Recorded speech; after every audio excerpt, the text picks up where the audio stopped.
Huwag mong hayaang manatili sa sitwasyong ikadurog at ikawasak mo ng sobra.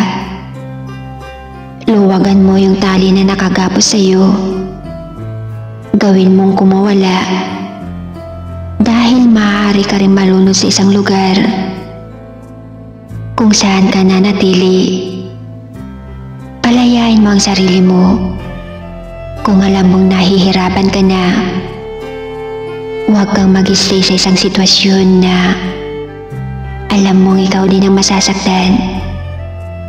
Hindi mo kailangang magtiis para magpakamartir.